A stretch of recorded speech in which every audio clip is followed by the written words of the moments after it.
Really, really lovely to have you here at the London Buddhist Centre. Really, really lovely. Well, thank you, Maitreyabandhu. Really lovely.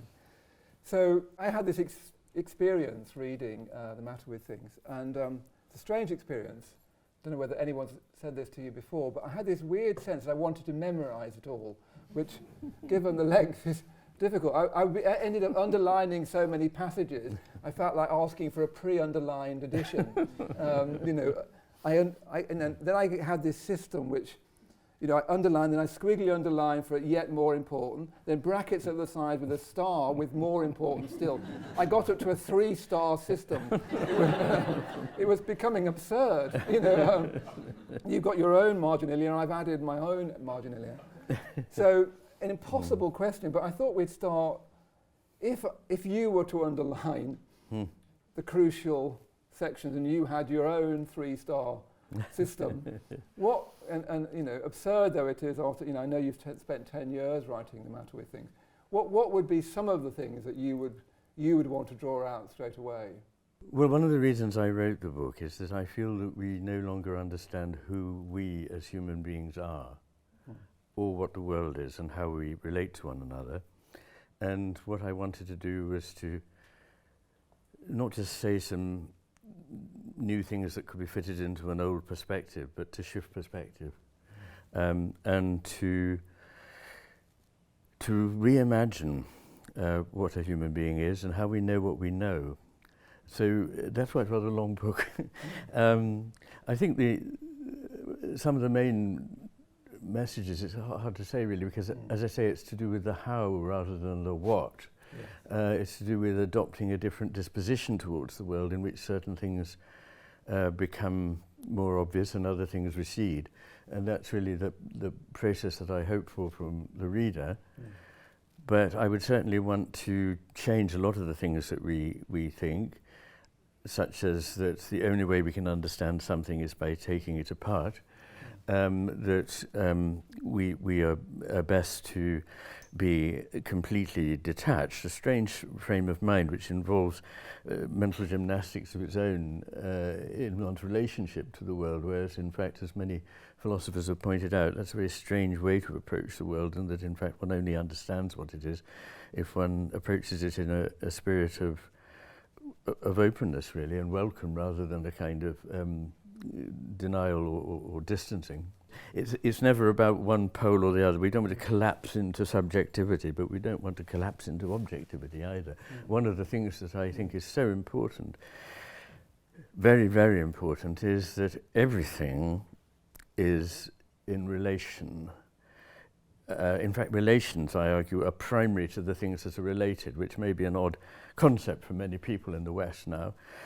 But it's not actually something that is contrary to the findings of modern physics.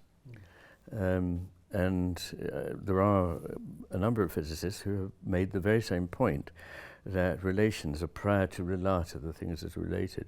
But the point of that is that our understanding of everything, and indeed what it is, comes about through an encounter. And the problem with either idealism, in which, as it were, it's only what we make it to be, or the opposite, a sort of realism that is a naive realism which is alien from our minds, is that each of these prevents an encounter, and it's in that encounter of something real in here, and something real with which it is continuous, but which is not just contained in here, that our experience comes about. And I believe that attention is a moral act, because the way in which we dispose our attention changes what the world is for us. And it changes what we are as well. We become more conditioned by that way of attending to a certain way of thinking of ourselves and the world. And I think at the moment we desperately need some redress from the way in which we're constantly taught to think. And in that, I found that what was extraordinary to me was that approaching the question of what can we know and what can we trust about the universe as a whole, I bring to bear neuroscience, some knowledge of physics and philosophy, and that each of these paths leads to a truth which would be very familiar to you, that it is not in any way in conflict with the ancient wisdom traditions all around the world who anticipated and felt and saw and understood far more than we give them credit for. They didn't have clever machines for looking inside people's heads, but they perhaps for that very reason saw more than we do. So that's a way of introducing what I'm saying. You know, at one point you even say that I think you say no people that ever lived have understood so little. Yes, I think that's right. We know a lot, or think we do. We know the kind of knowledge that we respect, but we don't seem to understand. And for me, part of the interest here is that I believe that I can't give a complete account of the hemisphere hypothesis, but that the two hemispheres do different jobs in the sense of helping us to continue living. And the left hemisphere helps us to manipulate the world, to get stuff, to catch things, to pick them up, to use them, to eat them, or whatever it might be. But the right hemisphere is the one that sees the broad context, has a kind of continuous, vigilant awareness of the world. And it's out of this that our understanding of the world emerges. And one of the mistakes we make is that we think because we can make something happen, we understand what we're dealing with. But we don't. And in that it's like the story of the sorcerer's apprentice, which you probably know. For people as ancient as I am, it was something I discovered through going to Fantasia when I was about 10 years, a Disney film of the old days. But it comes from a poem of Goethe's and probably represents a much more ancient perception that a sorcerer is able to produce certain things and make things happen, and his apprentice watches this and thinks, I think I can do this, and he hears something his master says, and the master goes out and says, while I'm out, I would like you to clean the workshop. And he thinks, I don't want to do all of that. I can make the brooms and the buckets do their own work because I've seen him do it. I know what he says. So he says it. The unfortunate thing is he hasn't a clue what he's set in motion, and he has no way of stopping it. And it's only the re-arrival of the sorcerer that enables a cataclysmic disaster to be averted. I think that in many ways that's a parallel with where we're at. We have superficial knowledge of certain things, that if we intervene in the world in certain ways, certain things in the short run and in a very circumscribed area of the short run can be predicted up to a point. But actually what we're dealing with is the deep thing, and that I think we completely fail to understand. Yes, indeed. So I want to see if we can explore a little bit of the hemisphere hypothesis, because that's going to underline both of our discussions. Because it seems, you know, the master and his emissary and the matter with things, for me they seem like one great idea, in the best sense, and you can tell it is because it has such explanatory power. So in the master and his emissary, you explore the hemisphere hypothesis, and then you show how it works out in culture all the way up to postmodern culture. And in the matter with things, that you apply, well, you then turn that to philosophy itself, to the great questions. I wonder whether you can sort of help us sort of see that arc from this hypothesis to, because I think you've added to philosophy in a way that I think will be a major, hopefully a major step forward in philosophy, by giving us a sense of what is likely to be at least more right, or at least less wrong. Yes. Perhaps yes. is a nice way of putting it, you know. Well, that's the very way I put this ambition, because the idea that there is a big truth that we are going to arrive at is wrong. But of course, it doesn't dispense with the concept of things being truer than others. If there weren't, we couldn't say anything or do anything that had any meaning. So it's an essential question, and it's been much problematized in the modern era in such a way as to suggest that there is no truth, which I think is a thoroughly pernicious idea. One thing that might help understand the hemisphere hypothesis is that although when I explain it, it comes in a sort of serial form, that the reason there may be continuity between these books is that there are continuities in the way I have looked at the world since I was a teenager, so for the last 50 years.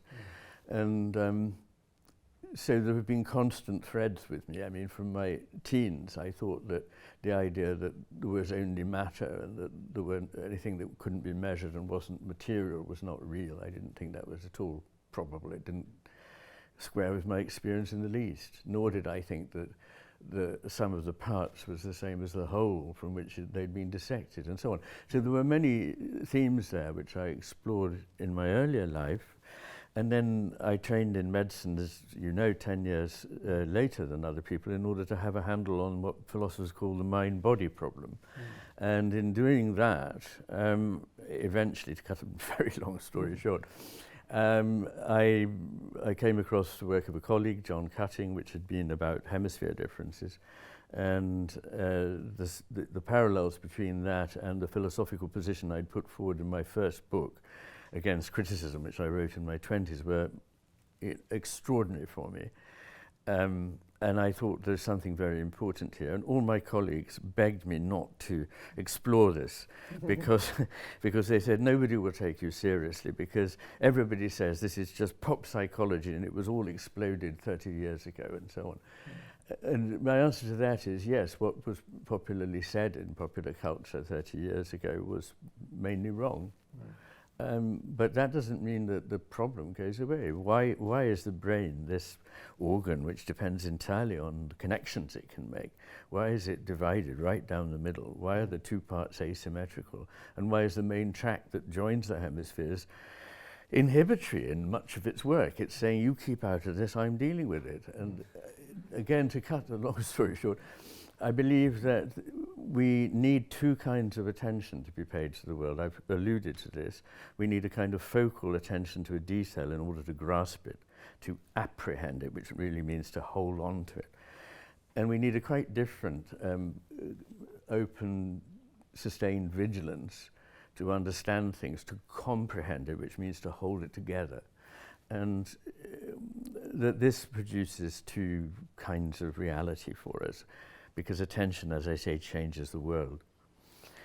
And to cut a very long story short, again, what one finds is that the left hemisphere, and this is not just true in humans, it's true in many animals that we've looked at, and indeed, in an aside, this asymmetry of the neural network goes back 700 million years. It's not something very recent. The most ancient creature we know, Stellenbosch, a kind of sea anemone, which has the most primitive neural network, it's already asymmetrical. Cool. This arrangement results in two kinds of vision of the world, or takes on the world. One is one in which there are pieces, bits, that are precise but disconnected, atomistic, static, because they've been frozen so that they can be grasped, filleted out of the flow of experience, and inanimate, disembodied,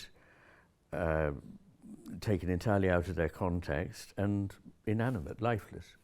The right hemisphere, however, seeing the whole, sees that everything ultimately is connected to everything else, certainly initially to the context in which it stands and to wider and wider contexts. That it is never the same thing from moment to moment, but is constantly changing. But that doesn't mean to say that everything is just mutability.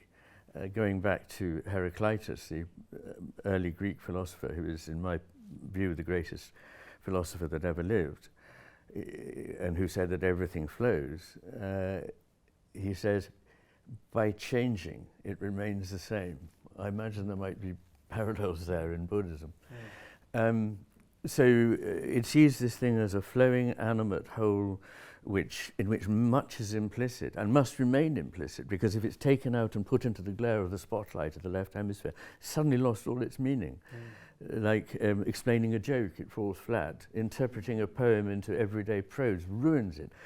Taking a religious ritual and re-paraphrasing it in newspaper language destroys it. All the deep things we know, all the love that we have for people, the love we have for music, for art, for poetry, whatever, it defies this desire to make it limited and explicit and simple and single.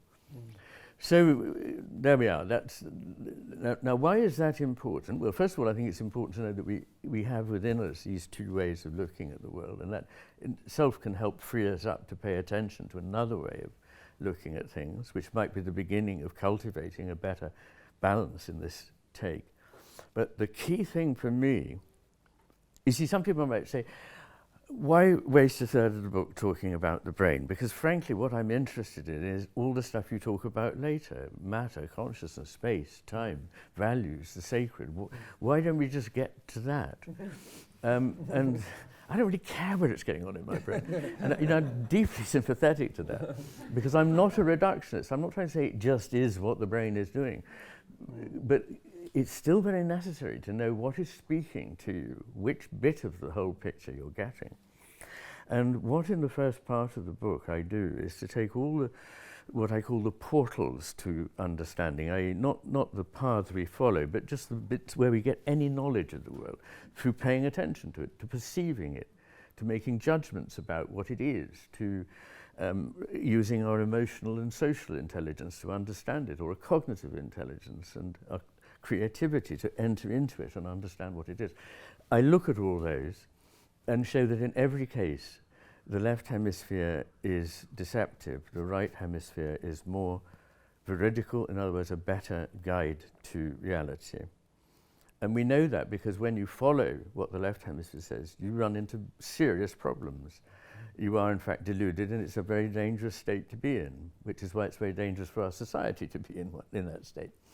If we can see the imprint, sorry, I ought to balance that just by saying there is one thing that the right hemisphere is much better at, sorry, the left hemisphere is much better at than the right hemisphere, and that is, as I say, getting hold of stuff, manipulating it. And for that, we honour it, but we've forgotten to honour the rest that does the whole picture. If we can see that certain ideas or certain conceptions have on them the imprint, the characteristic style that would come from our left hemisphere dictating what we see, then we know that we need to be wary of this vision, and we're more likely to be guided towards truth by the right hemisphere congruent vision. And that means that, for example, in philosophy there are paradoxes, and in one of the chapters, chapter 16, I think I look at a lot of 30, something like that, logical paradoxes. And we know that sometimes the paradox depends on one of the outcomes being true and one being false, but we can't see why the false one is false. So Zeno's paradox is Achilles and the tortoise. The tortoise challenges Achilles to a race and says, "You can never overtake me. In fact, you can't ever catch up with me." And Achilles says, "Yes, well, all right." But being a generous sort of character, he gives the tortoise a very good start. The tortoise knows he can never catch up because, first of all, he's got to get to where the tortoise starts. But by the time he gets there, the tortoise has moved on. So now his job is to get to the next place the tortoise is at. But by the time he gets there, the tortoise has moved on. As you can see, this is an infant series. And so philosophers are puzzled about why this is clearly not right, because we know in reality Achilles will overtake the tortoise in 2 strides. And the answer is that vision of dividing things up into slices, instead of understanding the way something flows as a whole, leads you to misunderstand the world. Yeah. And that seems there's so many crucial things here. As I said, there's so many things I've underlined, but 2 things I want to draw out from that is how you see the world changes the world. That seems to me to be something that we all need to really understand much more deeply. Yes. That the way you see the world creates the world, or co-creates the world. Co-creates the world, yes. Is better. And that you, from your experience as a psychiatrist, you can sort of almost diagnose, in a way, up to a point, which hemisphere is speaking. Like, I was struck by your story of a patient you looked after with a right hemisphere stroke who wouldn't see that she had paralysis on one side, but was worried about, I don't know, you might tell that story, you might sort of illuminate that. Well, yes, I mean, it's just one instance of many, and anyone here who's medically trained will probably have seen this. After a right hemisphere stroke, it may be that the left arm, or maybe the whole of the left side of the body is paralyzed, and you can go and see this patient, and the left hemisphere is always very optimistic, I mean, unrealistically so. And you say, "Is everything, how are you doing?" And they say, well, everything's fine. And you say, "Well, can you move your left arm for me?" and they say there, and nothing moves. And if you bring it round in front of them and say, now move that, they say, oh, that's not my arm, that belongs to the man in the next bed, or it belongs to my mother, or whatever it might be. Completely delusional stuff. And this is interesting to me because it obviously demonstrates that the left hemisphere on its own misconstrues reality, but also that it's completely unrealistically optimistic, has a very high opinion of itself compared with the right hemisphere. And that's not just a form of words. We can knock out one hemisphere at a time and ask the hemisphere about itself, about the person, as it were, describing their qualities and doing a personality inventory, and we can give the same thing to the person's friends and relatives. And in the case of the left hemisphere, it turns out that the left hemisphere gives a very, very pleasing account of itself, has a very high opinion of itself compared with what other people think, whereas the right hemisphere tends to be a little bit on the downside and tends to be over-modest. But there we are, yes. So one of the things that you're showing in this book is, and that has a massive impact on philosophy, on what we think we know, because we can start to, history, you've got all these different views, and well, there we go, they're different, and don't know which one to follow. But your thinking starts to lead us into these thoughts are more likely to be more truthful through that hemisphere hypothesis. That's right, but the hemisphere hypothesis only shapes things at the beginning. It's not a sort of infallible answer to anything. Yeah.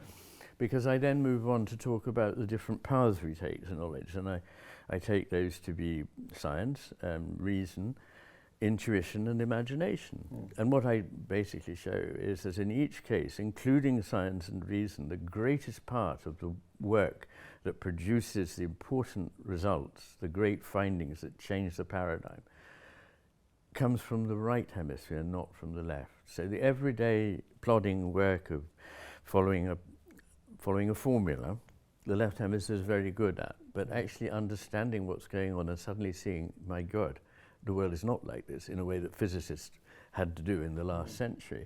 That comes from the use of the right hemisphere, which is much better. It's in a holistic, intuitive understanding of a gestalt, and that's just a word we don't have in English, but it means something which is greater than what it becomes when decomposed into parts. So that's the way the thing leads.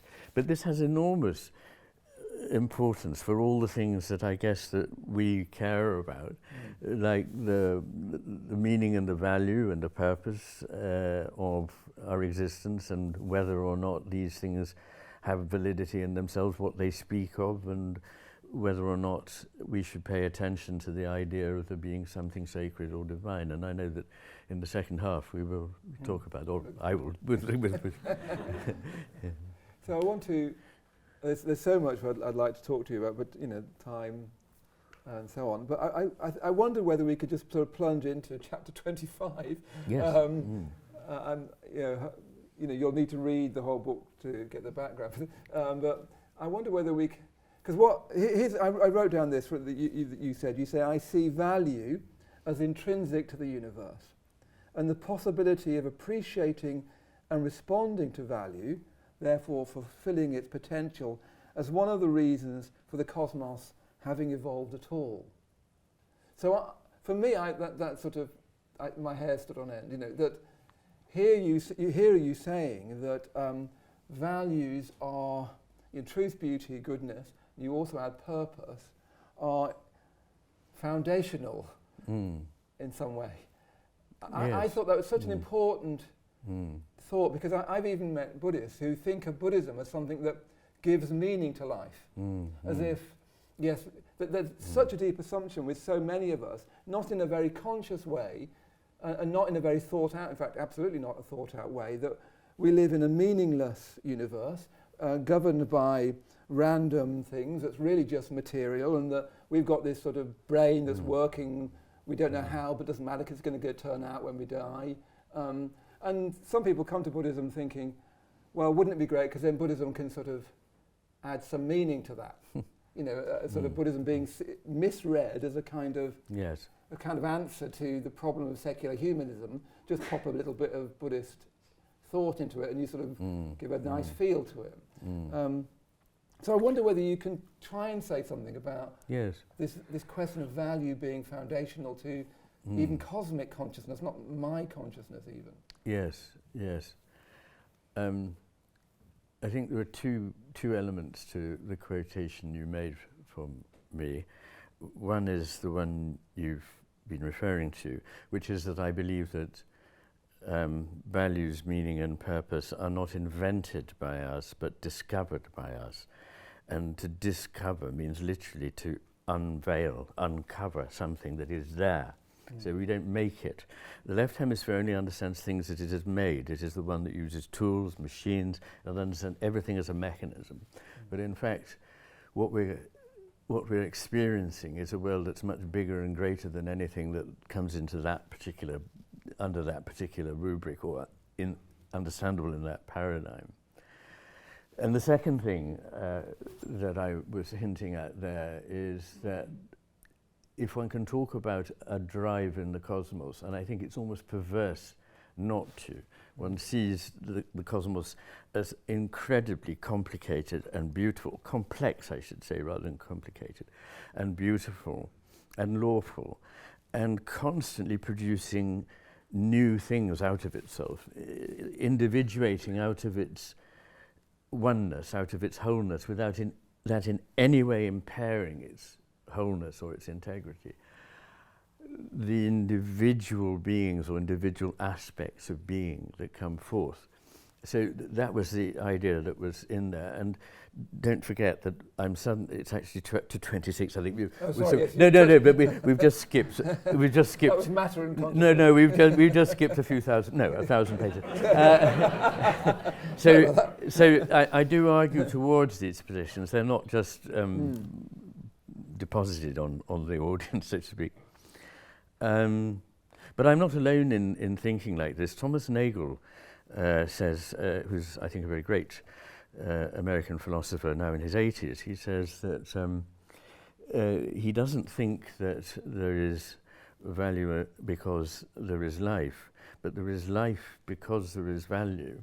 And it takes life, this is my belief, and I didn't know Nagel had said this until I'd come to this conclusion myself, that what life adds to the cosmos is principally responsiveness.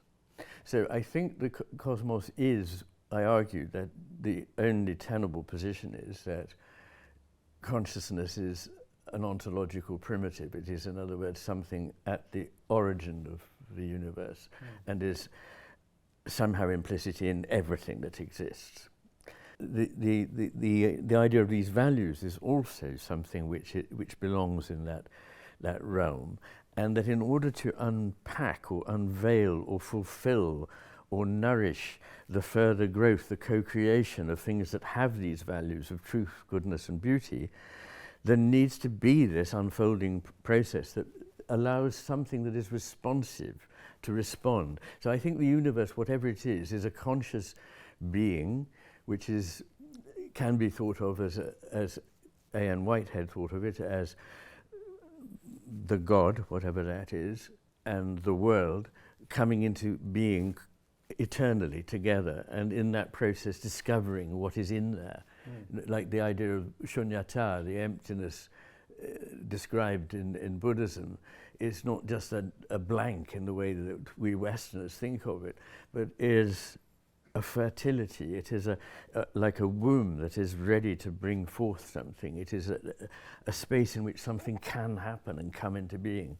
And there's a heck of a lot I could say about that, and I'd love to say about that. But essentially what I think that life brings is this increase in responsiveness. Because I think the inanimate universe responds, but very, very, very slowly to what we call physical forces and so on. But with life, this process is speeded up and intensified billionfold. And so, yes, that seems to me part of the importance of it. And that's what I was trying to get at in that sentence. I mean, one of the things that excites me so much is that you're willing to use words like life. You know, not things, because how I understand your understanding of values is that values are end in themselves. Yes. And that they're especially not to do with utility. Thank you for pointing it out. I need to say something about that because people may have heard me talk about purpose and be rather worried about that. But one of the things I want to say is that there are two kinds of purpose. There's the kind that the left hemisphere understands, which is the purposing of a tool or a machine to fulfill your will. And that once it's fulfilled your will, that's its job done. And there is another kind of purpose which belongs to all the things that we like and love. It belongs to games, it belongs to our relationships, to our experience of spirituality and of art, which is that they're not purposeless in the point of view the left hemisphere has, that you might as well not bother with them because they have no purpose. But they are supremely purposeful because they contain within them something which calls to us and makes us move towards it and beyond. So not in some designed way by an engineering God, which is that, this is a terrible idea that the left hemisphere has dreamt up. It sort of deifies itself as the organizer and mechanic of everything. And it says God is like that. But what I understand by God is nothing like that. And therefore, when I talk about purpose and talk about these values as being values in themselves, ends in themselves, I'm suggesting that we need to reimagine what we mean by those values and by that purpose. I mean, you use this wonderful metaphor of the first kind of purpose is like a photocopier. Yes. You put something on and you get something, and that's its purpose. Sheet of paper, very good, yes. And people think when you talk about purpose that you mean it in that literal sense. Yes. But then you talk about, a Mozart string quintet. Yes. Does it have what does purpose mean in that way? Well, it would be a huge mistake to say that it's made you relax, classic FM. I mean, what a terrible thing to do to music. Yeah, I mean, most of great music, yes, it can make you relax, but I hope it does a hell of a lot more to you than that. And sometimes it can deeply disturb, yet in a very powerfully important and beneficial way to help you move on and see something else. So, and it's like, if you meditate because it makes you a better stockbroker or something, then you've misunderstood what meditation is, because strictly speaking it should not be for a purpose at all, because its purpose lies within itself. Can we get into more about what we mean by the purpose lies within itself? Yes. You use this lovely, the metaphor of the string quartet or the symphony. Has its purpose been finished at the end? Yes. There's something, you're very, very deep there, I think. What does purpose that lies within it, which is lying in the heart of the universal? It's a very difficult thing to talk about because our language is so vitiated by the preconceptions that we have about what purpose could mean, and indeed what love means, and above all, what God means. I'm wary of wordifying about it, but what I think I imagine we all intuit is that there are many activities that are in themselves supremely fulfilling just by doing them, and that they don't have to achieve another end, because if entered into fully, they already give us what is in them to give. And in great art and in great spiritual traditions, that is literally endless. It is bottomless. So this a philosopher called James Cass distinguishes between what he calls finite games and infinite games. Finite games are like a game of squash where one person wins and the game ends. An infinite game is something that essentially can go on as long as one is able to continue it, and is continually nourishing, fulfilling and directing in its process.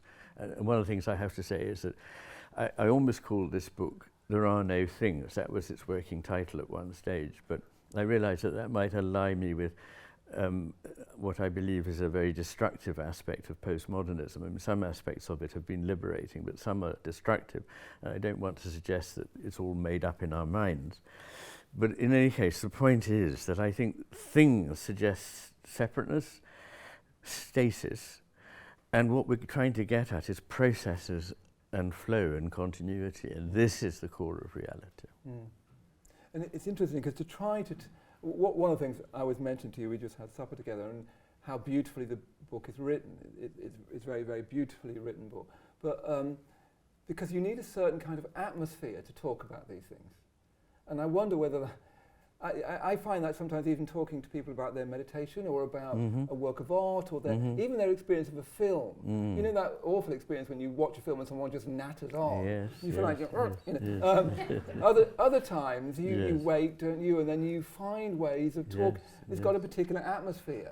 Yes. Is that yes. what we get partly a way of not explaining, but perhaps imagining what we mean by a left hemisphere, right hemisphere take on it? Yes. You do sometimes feel that people have missed the point. And if you Yes. said, what is the point? You'd have to say, you're Yes. stumped, aren't you?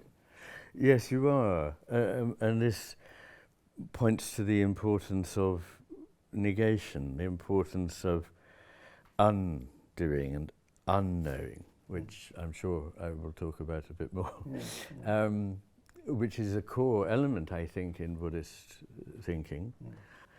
And what that is not mindlessness in the negative sense, but trying to avoid the closing down of things all the time by what's called monkey mind, which is effectively the left hemisphere saying, I understand that, it's one of those, I've got it in a pigeonhole, next please, and I can talk about this, yes, it's like this, and so on. No, stop that. And that's where mindfulness meditation comes in as an introduction for modern Westerners to this otherwise paradoxical idea that the value comes not in what you're doing all the time or thinking or knowing, but in actually reversing those processes. So there's room for there to be something that you're driving out by all your constant, I know this, I understand this. You know, one of the worst things about our culture is it's arrogance, it's know-it-all thing. You know, oh, we've got it all sussed basically, and yeah, maybe 10 more years of experimentation, and then we'll know it all, we'll understand it all. But really, those who understand what it is that science unfolds see that it just unfolds further fantastic visions that themselves need to be accounted for, and that the more you know, the less you know that you know. I mean, I wanted to talk to you a lot about truth, beauty and goodness, but time moves on. I just wanted to... Yes, let's talk about truth, beauty. Let's talk about some of it, though. Jnanavaca is worrying with the watch over there, so I'm worrying about Jnanavaca worrying, but anyway, we'll be fine. Just one of the things I wanted to sort of... let's focus on beauty, I think.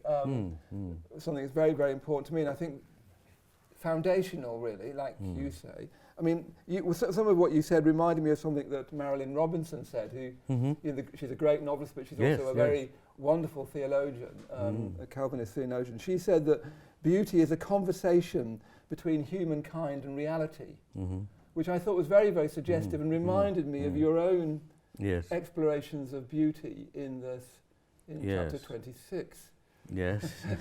I wonder whether you could say anything about, I don't know whether that rings a bell with you, that beauty is a conversation between humankind and reality. Well, as you know, I believe that everything is a conversation. It's an encounter. It's this co-creating process between whatever we are and whatever is not us. Although nothing is finally not us. And you know, it's this balance I need to constantly stressing between distinction, which is not the same as division, and union, that we need both union and we need individuation, and that actually the business of the cosmos is holding these two processes together. And our left hemisphere goes, what do you mean you can't have them both? They must be one or the other, but it's not that. In terms of beauty, I think it's something intrinsically extremely valuable for most of us, and we imagine that it's superficial, that it's a luxury, that only people who have already got material well-being can care about beauty, and that actually you can take it or leave it, because the real business of life has nothing to do with it. I strongly resist such an idea, and I remember hearing an episode of The History of the World in 100 Objects, in which Neil McGregor was talking about a very early act, and he was ancient, you know, thousands of years ago, and he was saying that it seems that from the word go, people wanted not just utility, but they wanted something to be beautiful, and they wanted it to be complex, which is really interesting, because the two defining elements of the cosmos to me are its beauty and its complexity, and they're confirmed by everything we know about it. Incidentally, another line on this is that a sociologist who was involved in setting up a school in a very poor area in Mexico, when she asked the parents, what they wanted from this school, that very near the top, if not the top of the list, was that it should be beautiful. And these are very poor people. So it's not a luxury. And in fact, I think it's arguable that ugliness only started to come into the world, into our creations of the world, around 1850.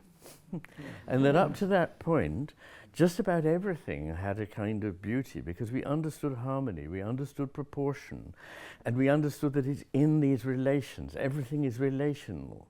And the ratio of space, the beauty of proportion, and so on is intrinsic to the business of beauty. So, if anything, ugliness came with self-satisfaction and the fulfillment of our needs, and beauty has been rejected. And in The Master and His Emissary, I say beauty is a bit like a power that used to be, that has been airbrushed out of the photograph because it's no longer persona gratis. We don't talk about beauty anymore. The one word is power. Everything that we talk about, listen to the news, everything is calibrated by power. There are no other values, as I mentioned. And yet there is a whole hierarchy of values. And I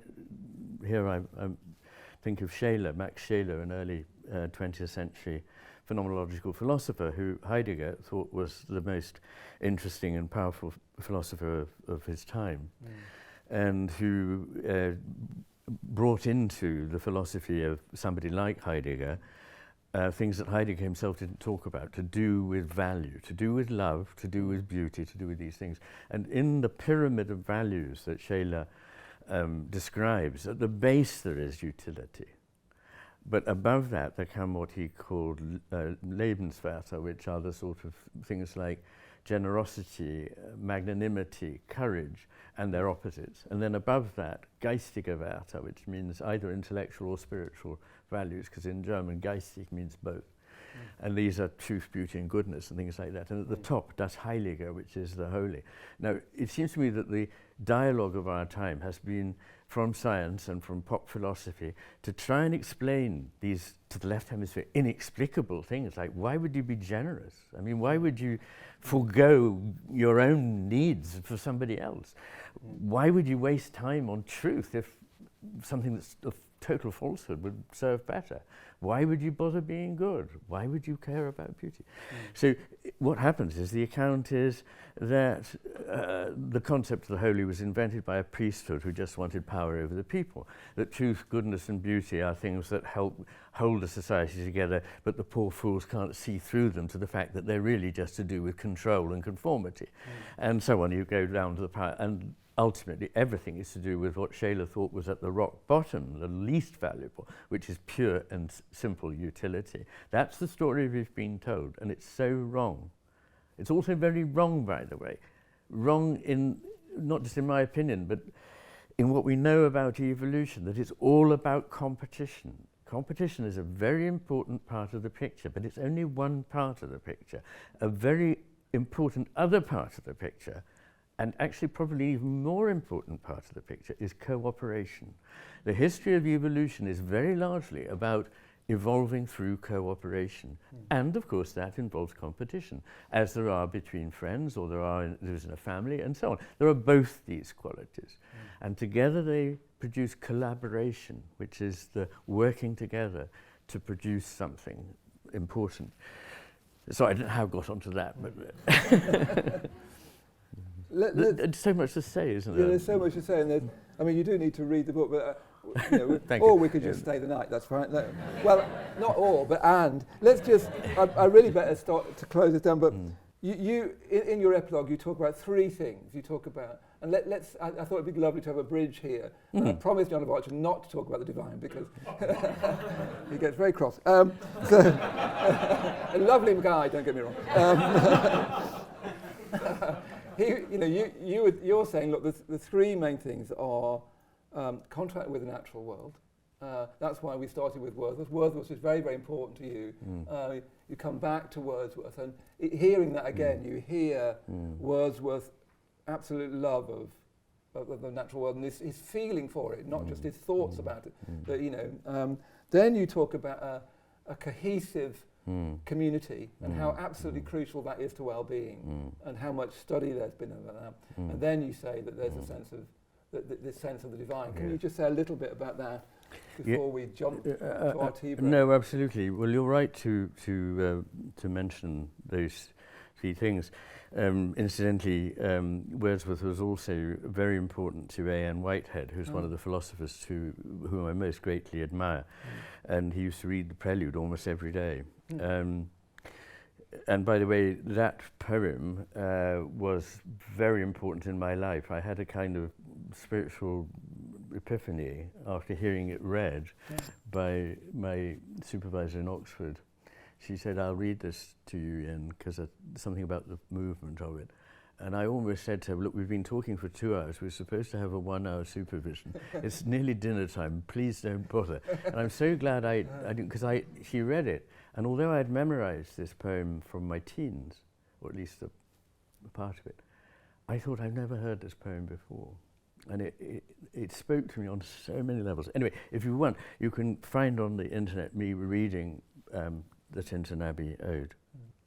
Nature. What we now know is that the effects of being surrounded by nature or immersed in a natural setting are profound. They're not just spiritual, or, well, not just, but they are simply things like reducing your blood pressure, reducing your risk of cardiac mortality, changing your cognition so that it's more effective, reducing anger, violent feelings, stress, and opening the mind again from this cramp in which it gets pushed by modern life. So that we know is immeasurably important to spiritual well-being, intellectual well-being, emotional well-being, and physical well-being. I also mentioned at the end of The Master and His Emissary that there was this research that showed that communities in America where immigrants had kept together and kept going the rites, rituals and relations of the way of life they came from had, despite what we would think of as bad habits like smoking and sitting around eating rather good food for too long, they had lower rates of mortality from the normal causes than the Native American population. And this was to do with those effects of social cohesiveness. And the third element, which I didn't know about until about 3 years ago, when I thought I'd better look into this, but there is a vast body of information there, and a lot of it's presented in the book, that there are colossal differences, I mean really vast differences in measurable well-being for people who have a spiritual orientation in life, and particularly actually belong to a religious community that worships together. But I think we don't need to get hung up on that, but the idea is that partly that's the social cohesiveness, but partly also that sharing values with people in a sort of embodied way actually enriches them and makes us feel more connected with them. But that this spirituality has enormous effects on withstanding stress, on mental health, on and physical health. In fact, these effects are stronger than going to the gym 4 times a week and giving up smoking. So, you know, you think I'm making this stuff up, but it's there, chapter and verse. And when I say things that are not commonly believed, I have to give chapter and verse, because I'm saying things that most people are not saying. So there are 5,600 references in my book, and And eight appendices. and I think they're a bit of a nuisance, but I have to give them, simply because if I was saying what everyone else is saying, nobody would challenge me, and they'd everybody, oh yeah. But people have a vested interest in challenging what I'm saying. But believe me, I think there's an argument there, and I think there's a journey there, to use a rather corny image, which I would like to take you on in reading the book, which is through, how do we understand the world? How does our brain affect that?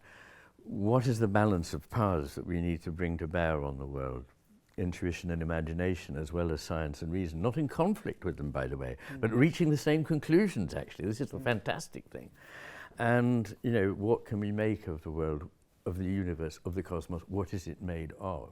And I think it's made of stuff that inspires awe and inspires humility and instills in us a sense of compassion for what exists.